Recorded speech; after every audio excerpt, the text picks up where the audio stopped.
The president and the growing firestorm after tweeting telling 4 Democratic congresswomen to go back to their own countries. The president doubling down today, and a short time ago, those congresswomen coming before the cameras to answer the president. ABC's senior White House correspondent Cecilia Vega leads us off tonight from the White House. President Trump today ramped up his attacks against 4 Democratic congresswomen after his racist tweets ignited a firestorm. They hate our country. They hate it, I think, with a passion. The president saying the congresswomen, all women of color, originally came from countries whose governments are a complete and total catastrophe, adding, why don't they go back and help fix the totally broken and crime-infested places from which they came? But all 4 congresswomen are American citizens, 3 born in the United States in Cincinnati, Detroit, New York City. Only Representative Ilhan Omar was born outside the U.S. She came when she was 12 years old as a refugee from Somalia.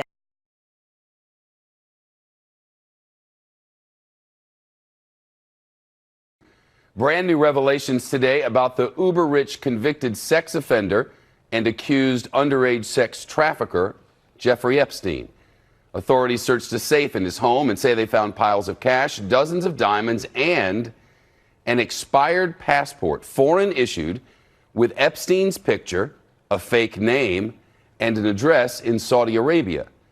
They shared this at a bail hearing today here in Manhattan, where the judge said he needs more time to decide whether to keep Epstein in custody or allow for a release on bail. A ruling on that is now set for Thursday, so 3 days from now. Some of Epstein's accusers were in today's hearing to urge the court to keep him locked up. Our producer in the courtroom describing it as emotional and tense.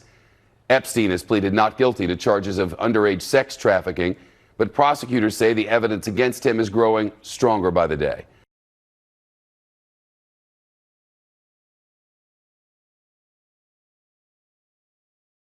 For more than a year, the EU has tried to preserve the nuclear agreement with Iran, devising schemes to help the Tehran government reduce the impact of US sanctions.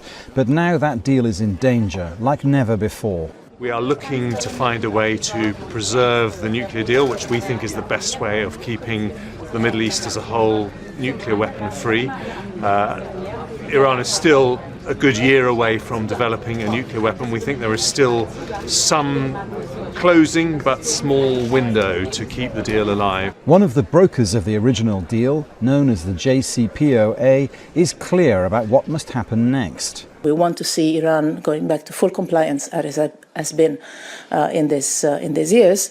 But we note that technically all the steps that have been taken and that we regret have been taken are reversible. So we hope and we invite Iran to reverse these steps and go back to full compliance with the agreement.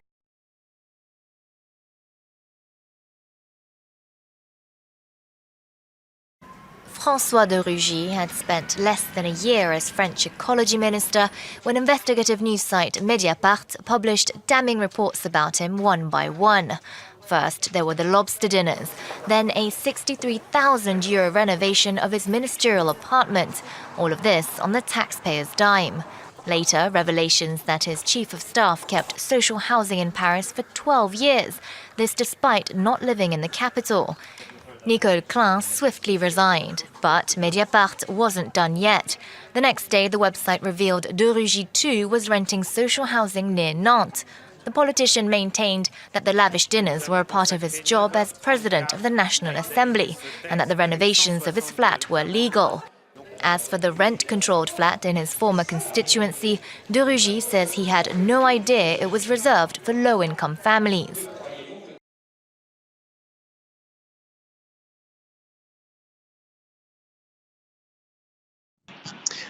We have confirmation, but not much else, unfortunately. We should point out that state media here in Iran rarely, if ever, report on matters that they deem sensitive in nature, and they certainly don't report much on items that present Iran in a negative light. So that is perhaps why we don't have information about the arrest of Fariba Adel Khan, an anthropologist, and an academic. 2 Iranian officials have commented on her detention. First and foremost, the spokesperson of Iran's judiciary confirming that she has been detained, but adding in a live television broadcast that because of the nature of the arrest, he couldn't comment any further. Another Iranian spokesperson also commented saying he was aware of reports, but he didn't have much information. With scant details like that, it's impossible to talk about the circumstances surrounding Adel Kha's detention.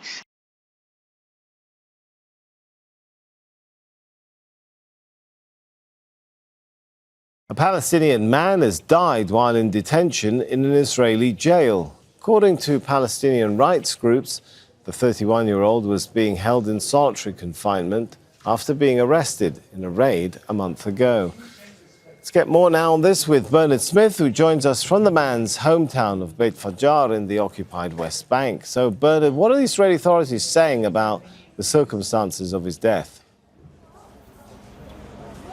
Well, the Israeli authorities aren't telling us a lot at the moment, Sammy. We do know that 31-year-old Nasser Takatka was arrested just less than a month ago, and his family say what it was an ostensibly healthy working man was dead within a month, less than a month of being in Israeli custody. We know that he only saw his lawyer once. He was held in solitary confinement. His lawyer saw him once on the 11th, very, very briefly, when his detention was extended. And at that time, his lawyer asked that Nasser be given a checkup in hospital. That was done, and the hospital released him, they said, without any unusual findings. That's coming from the Israeli authorities.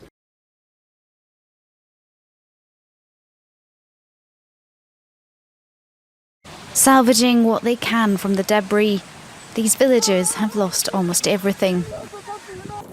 Millions of people have been affected across South Asia as torrential monsoon rains swept away homes and triggered landslides. The Brahmaputra River, which flows through India, Bangladesh and China, burst its banks last week, submerging thousands of villages and forcing 4 million people from their homes. The northern Indian states of Assam and Bihar have been among the worst hit, with dozens dead and dozens reported missing. Local authorities say more bad weather is expected in coming days. Right now, the river's already 1 metre above its safe level. It keeps rising by 2 or 3 centimetres every hour, and there's a possibility it'll continue to rise even more.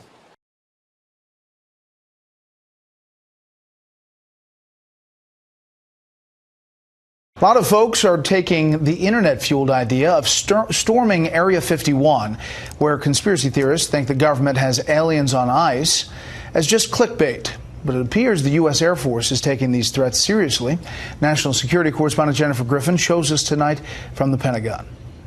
It was a joke, but one the Air Force is taking seriously. A Facebook post, an avowed fake designed to get likes, announced a plan to raid the Air Force base in Nevada known as Area 51, which has been at the center of UFO and alien conspiracy theories for decades. More than 1 million people have signed up for the Storm Area 51, They Can't Stop All of Us event slated for late September, in which the post declares, "We can move faster than their bullets. Let's see them aliens." It's been enough to spook the Air Force, which doesn't use the term Area 51 to describe the 2.9 million acre live fire training range, the largest in the United States, located at Nellis Air Force Base in Nevada.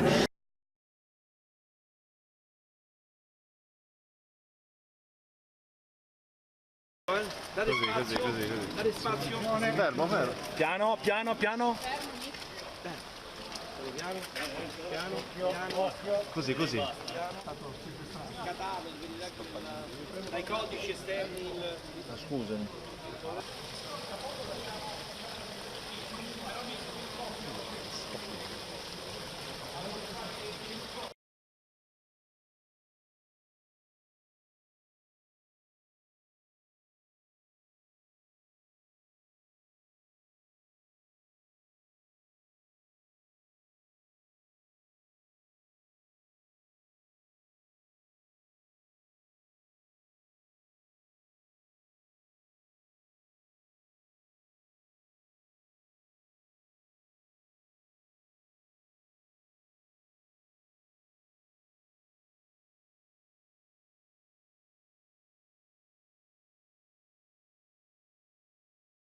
Taxpayers will foot the bill to fix Victoria's cladding crisis, with the Andrews government today announcing a $600 million fund to repair residential buildings deemed at serious risk. As state political reporter Andrew Lund explains, hundreds of homeowners were facing huge bills. After months of stress and worry, relief for homeowners caught up in the cladding crisis. Retirees Kevin and Jenny Opie faced a bill for $92,000 to remove flammable cladding from their South Yarra building, but the Andrews government today intervened. Community safety has got to come first. The government's unveiled a $600 million fund to remove cladding from hundreds of high-risk buildings. This has been obviously quite a challenging situation to address. The government has at last agreed with the opposition that public money needed to be spent on this. More than 2,220 Victorian buildings have been inspected, with 1,069 found to have combustible cladding. 72 were found to pose an extreme risk to public safety, while another 409 are considered a high risk.